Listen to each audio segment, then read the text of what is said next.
जरा अपने आसपास देखिए।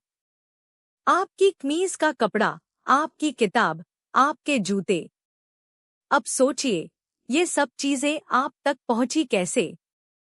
कोई इसी मुल्क के अंदर, एक शहर से दूसरे शहर तक, और कोई समंदर पार से किसी दूसरे मुल्क से अशिया के इसी लेनदेन का नाम तिजारत है। और आज का सबक इसी के बारे में है। किताब तिजारत की तारीफ यूं करती है। कौमी और बैनुल-अक़वामी सतह पर अशिया और खिदमात की खरीदो-फरोख्त तिजारत कहलाती है। देखिए, कपड़ा एक तरफ जा रहा है और पैसा दूसरी तरफ। यही खरीदो-फरोख्त है। अब दूसरी बात, और ये अहम है, कोई भी मुल्क हर चीज में खुदकफील नहीं होता। ये देखिए, कुछ ज़रूरतें मुल्क अपने अंदर से पूरी कर लेता है, लेकिन बाकी जगहें खाली रह जाती हैं। उनको पूरा करने के लिए एक मुल्क को दूसरे मुल्कों पर इन्हिसार करना पड़ता है। और तीसरी बात, तिजारत किसी भी मुल्क की तरक्की में अहम किरदार अदा करती है। किताब कहती है कि तिजारत की दो किस्में हैं। पहली, अंदरूनी तिजारत, जिसे किताब इंटरनल ट्रेड लिखती है। देखिए, माल मुल्क के अंदर ही एक सूबे से दूसरे सूबे तक जा रहा है। सरहद कोई पार नहीं होती। दूसरी, बैरूनी यानी बैनुल-अक़वामी तिजारत, जिसे किताब एक्सटर्नल या इंटरनेशनल ट्रेड लिखती है। यहाँ माल सरहद पार करता है और दूसरे मुल्क तक पहुँचता है। तो फ़र्क सिर्फ एक है, माल मुल्क के अंदर रहा या मुल्क से बाहर गया। पहले, अंदरूनी तिजारत। मुल्क के अंदर अशिया और खिदमात की खरीदो-फरोख्त का नाम अंदरूनी तिजारत है।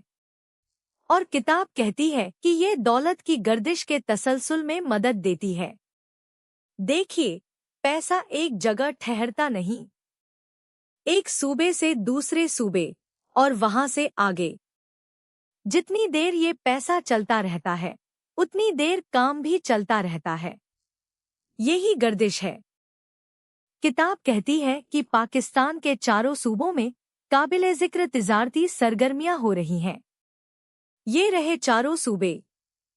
पंजाब, खैबर पख्तूनख्वा और बलोचिस्तान को गंदम, कपास और चावल मुहैया करता है।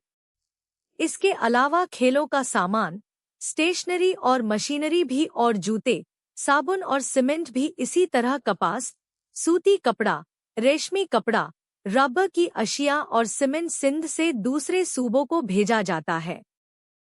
अब फलों की बारी। खुश्क मेवाजात और फलों के लिए बलोचिस्तान और खैबर पख्तूनख्वा पर इन्हिसार किया जाता है।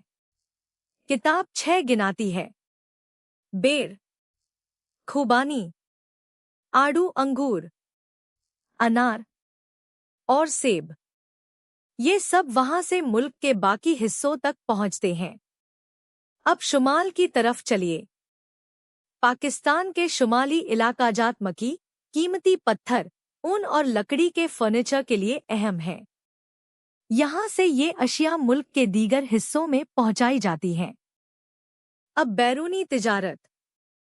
बैनुल-अक़वामी सतह पर अशिया और खिदमात की खरीदो-फरोख्त को बैरूनी या बैनुल-अक़वामी तिजारत कहा जाता है।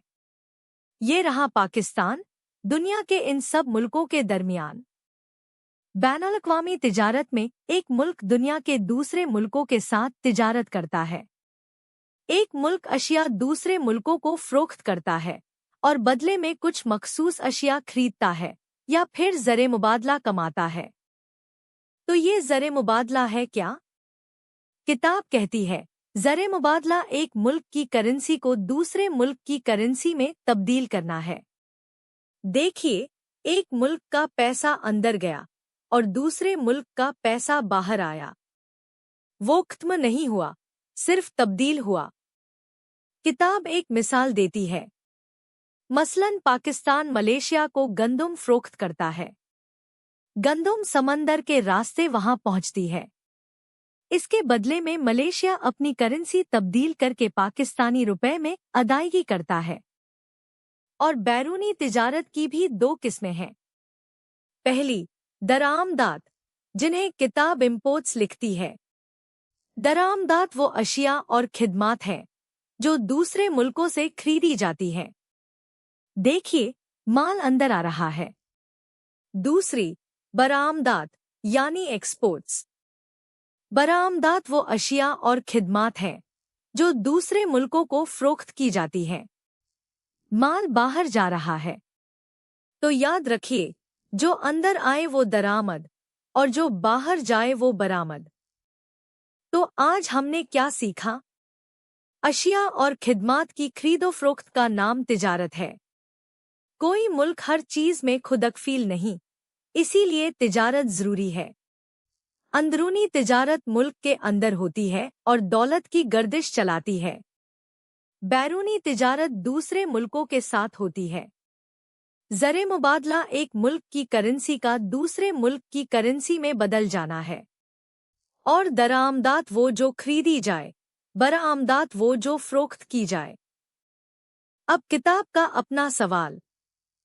हम अपनी मईशत को कैसे बेहतर कर सकते हैं, दरामदात के जरिए या बरामदात के जरिए? जरा सोचिए। अपनी वजह भी सोचिए और अगली दफा हमें बताइए।